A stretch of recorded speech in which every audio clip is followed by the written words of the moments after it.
برای هممون پیش اومده که یه کاری که 3-4 ساعت بیشتر وقت لازم نداره رو اینقدر بی انرژی و خسته انجام دادیم که 1-2 روز طول کشیده. در مقابلش همون کار رو وقتی با انرژی انجام دادیم ظرف 1 ساعت تمام شده. اون چیزی که فاکتور زمان رو بین این دوتا کار متفاوت میکنه فقط سطح انرژی ماست. سلام، من عاطفه هستم و اینجا فکت بازیه. با من باشید تا ببینیم این سطح انرژی رو چجوری تنظیم کنیم که بیشترین بهره وری رو داشته باشیم، کمتر خسته بشیم و از فاکتور زمان به نفع خودمون استفاده کنیم. آقای جورج کینگزلی زیف یک کتابی داره به نام کتاب Human Behavior and the Principle of Least Effort. تو این کتاب میاد قانون کمترین تلاش یا The Law of Least Effort رو معرفی میکنه. این قانون میگه که مغز ما کم هزینه ترین راه رو برای رسیدن به هدفش انتخاب میکنه، حتی اگه راههای درست‌تر و بهتری پیش روش وجود داشته باشه.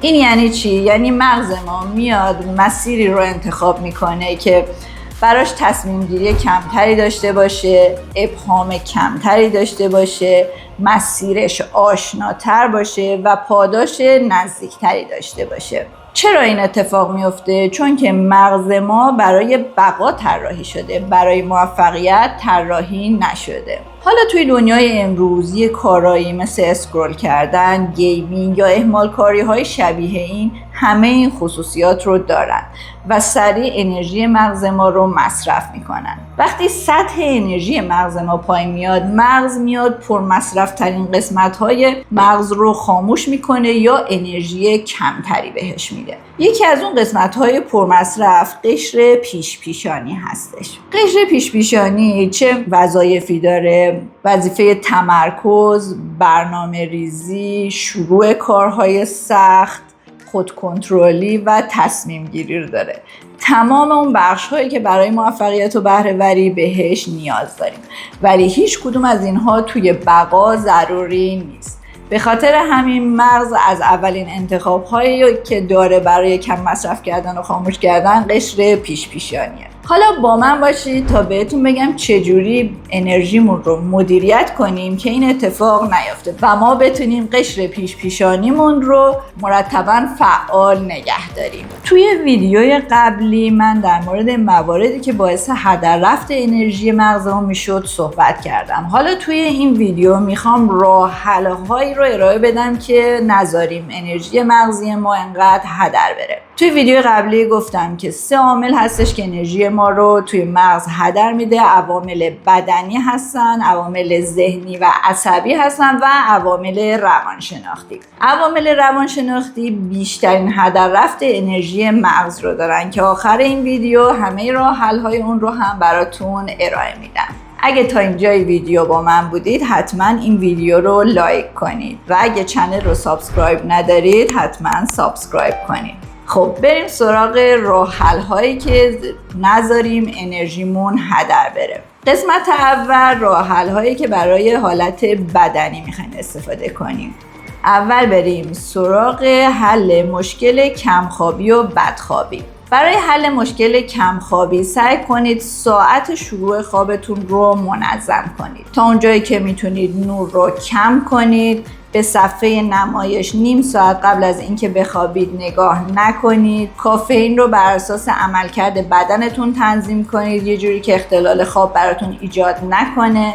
یه مقدار توی روز تحرک داشته باشید. اگه فرصت دارید قبل از خواب مدیتیشن کنید و خیلی گرسنه به رخت خواب نرید. حتی اگه رژیمم دارید یه لیوان شیر مصرف کنید که خیلی گرسنه نباشید. گفتم خیلی یا نه اینکه خیلی هم با شکم سیر برید. برای مکانیزم گرسنگی من یه شورت ویدیو ساختم که حتما لینکش رو توی کپشن براتون میذارم. شاید فکر کنید وای این همه مورد کی میتونه این موردا رو همه رو اجرا کنه یا بعد از این هم موارد زیادی گفته میشه. لازم نیست تمام این موارد رو اجرا کنید. فقط همه موارد رو حتما گوش کنید. از راحت ترین موردی که براتون ممکن هستش شروع کنید. یه وقتایی هست یه چیزی رو مدت‌ها انجام میدادید، یه مدتیه که انجام نمیدید. وقتی این راه حل‌ها رو میشنوید فقط بهتون یادآوری میشه که این میتونه بهم کمک کنه. پس حتما همه راه حل‌ها رو برای جلوگیری از هدر رفت انرژی گوش کنید. هر کدوم که راحت‌تر بود شروع کنید، استارت بزنید و بقیه راه حل‌ها هم کم کم بیارید توی زندگیتون. راه حل بدخوابی.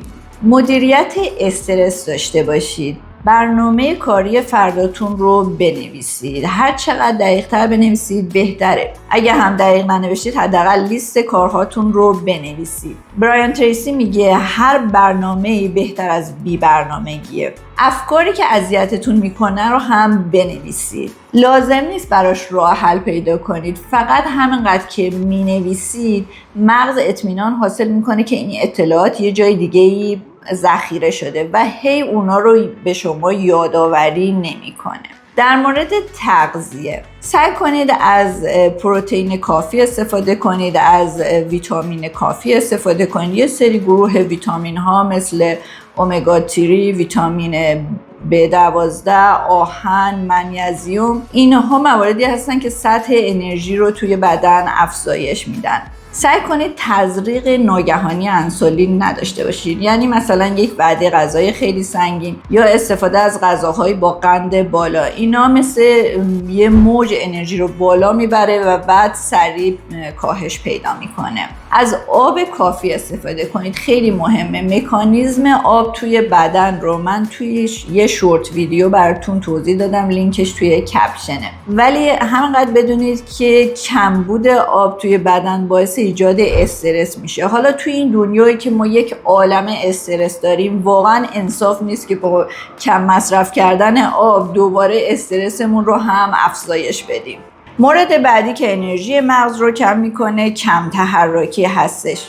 تحرک باعث تنظیم هورمون‌های بدن میشه که انرژی رو بالا نگه میدارن و سطح استرس رو پایین نگه میدارن. پیاده روی یا ورزش‌های قدرتی با شدت متوسط میتونه این مشکل رو حل کنه. چرا گفتم شدت متوسط؟ به خاطر اینکه یه سری از ورزش‌هایی که شدت بالا دارن یا ورزش‌های حرفه‌ای انرژی زیادی از بدن شما مصرف میکنن و باعث میشن مغز و بدنتون توی رقابت انرژی بیافتن. توی این حالت هم مغز یک مقداری از قسمت‌هایی که پر مصرف هستن رو خاموش میکنه یا انرژی کمی به اونها میده. اصلا نمیگم ورزش حرفه‌ای نکنید، چرا ورزش حرفه‌ای بکنید، ولی توی قسمتی که توی خستگی بدنی ناشی از اون ورزش هستید، کارهای پرتمرکز یا کارهایی که نیاز به استفاده از مغز داره و انرژی زیادی از مغز مصرف میکنه رو قرار ندید. حالا میرسیم به موارد هدر رفت انرژی توی قسمت ذهنی و عصبی.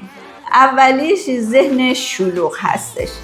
ذهن شلوغ میاد حافظه فعال شما رو مصرف میکنه. پس شما نیاز به یه هارد اکسترنال دارید که اطلاعات رو روی اون بریزید و سرعت سی پی یو مغزتون رو اضافه کنید. بیایید تمام کارهای ناتمام یا کارهایی که هنوز شروع نشده و قرار شروع بشه و هر آنچه از کارهایی که توی ذهنتون هستش رو بنویسید. بعد از اینکه نوشتید اونها رو با ماتریس آیزنهاور برنامه ریزی کنید. ماتریس آیزنهاور رو هم تو ویدیوی قبلی توضیح دادم، هم توی شورت ویدیو هستش که باز لینکش توی کپشن هستش. حالا میریم سراغ کارهای ناتمام و کارهای دارای ابهام. یه سری از کارها هستن که اصلا معلوم نیست که باید چی کارشون کنیم. مثلا شما تقاضای استخدام دادید، حالا منتظرید ببینید که نتیجه چی میشه. اینجا بیایید از سیستم دان دیفر دراپ استفاده کنید. کارها یا باید تمام بشه یا باید بعداً انجام بشه یا کاملا رها بشه. همینقدر که مغزتون مثلا بدونه که کار استخدام باید رها بشه دیگه انرژی صرفش نمیکنه. برای کارهای ناتمامتون هم یا یه پایان تعریف کنید. به عنوان مثال پایان نامه دارید و خیلی کار بزرگیه، بیا یک قسمتی از کار پایان نامه رو توی برنامه امروزتون قرار بدید. وقتی اون قسمت به نقطه پایان میرسه مغز شما اطمینان حاصل میکنه که این کار تموم شده، در حالی که فقط یه بخشش تموم شده. در واقع یه جوری دارید مغزتون رو گول میزنید. برای کارهایی که اهمیت آنچنانی نداره هم سعی کنید که اونها رو با کمترین کیفیت به پایان برسونید. فقط اونها رو به نقطه پایان برسونید که این مغز شلوغ ناشی از کارهای ناتمامتون بتونه یه مقدار خالی بشه و انرژی کمتری هدر بده. برای حل مسئله تصمیم گیری زیاد بیایید از روتین سازی استفاده کنید. روتین سازی و عادت ها باعث میشه که مسیر مغز از قبل مشخص باشه و مغز انرژی کمتری برای این مسئله صرف کنه تا اونجایی که میتونید تصمیمات سطحی و کم رو کم کنید یا اصلا اونها رو انجام ندید. از مارک زاکربرگ پرسیدن که تو چرا همیشه یه لباس ساده میپوشی با یه رنگ ثابت و یک شکل؟ گفت به خاطر اینکه انرژی من باید توی قسمت‌های مهمتری صرف بشه. مورد بعدی که باید بهش بپردازم چند وظیفگی هستش. ببینید وقتی کارها رو به صورت جدا جدا انجام میدید هم نتیجه بهتری داره هم انرژی کمتری ازتون میگیره. پس لطفاً چند تا کار رو با هم دیگه انجام ندید. مسئله بعدی که باید بهش بپردازیم حواس پرتی دیجیتاله. توی این مورد بیایید از روش کار عمیق استفاده کنید.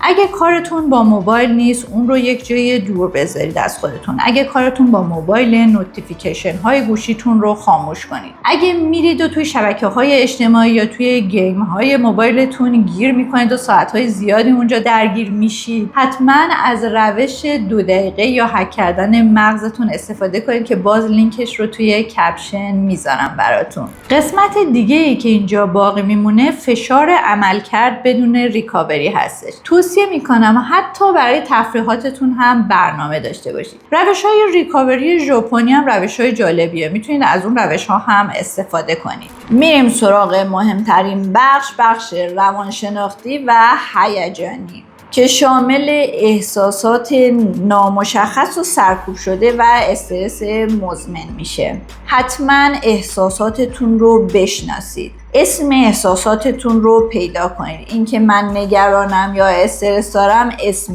احساس نیست. اگه خودتون نمیتونید اسم احساستون رو پیدا کنید حتما از هوش‌های مصنوعی کمک بگیرید یا اگه تحت روانکاوی هستید که روانشناس میتونه به شما خیلی کمک کنه. توی زندگیتون حتما یک بار تحت روانکاوی قرار بگیرید. چرا؟ چون میاد استرس های کودکی و احساسات سرکوب شده کودکی شما رو پیدا میکنه. ولی باز هم اگه فرصت ندارید میتونید از AI های مختلف استفاده کنید که خیلی کمک کننده هستش و همین خیلی استرس های شما رو کم میکنه. افکارتون رو بنویسید. ببینید همینقدر که شما اسم احساساتتون رو بدونید که چه احساساتی توی بدنتون هستش که سرکوب شده، همینقدر که افکار آزاردهنده‌تون رو بدونید که چیا هستش، مغز دست از مصرف انرژی ناشی از اینکه مرتباً اونها رو به شما یادآوری کنه یا اونها رو توی خودش پنهان کنه برمی‌داره و خیلی خیلی زیاد انرژی مغزتون ذخیره میشه و صرف این کارها نمیشه. این کارها کارهایی هستش که شما بدون اینکه اصلا متوجهش باشید مغز داره براش انرژی صرف میکنه. مورد بعدی این هستش که برای خودتون معنا بسازید برای زندگی. فیلسوف فرانسوی ژان پل سارتر یه جمله معروفی داره، میگه زندگی به خودی خود هیچ معنایی نداره و این شما هستید که برای اون معنا میسازید. ارزش زندگی چیزی نیست جز همین معنایی که شما انتخاب میکنید. وقتی شما برای کارتون یک معنا میسازید، میگم خیلی چیزها معنایی نداره، شما حتما براش یک معنا بسازید. خیلی انرژی کمتری مغز صرف میکنه برای انجام اون در مقابل حالتی که اون کار براش هیچ معنایی نداره. امیدوارم که این ویدیو هم برای شما مفید بوده باشه. باز هم توصیه میکنم که این ویدیو رو لایک کنید، کامنت برامون بذارید، هر مشکلی که دارید، هر چیزی که به نظرتون میاد برای ما بنویسید، کانال را سابسکرایب کنید و خدا نگهدار.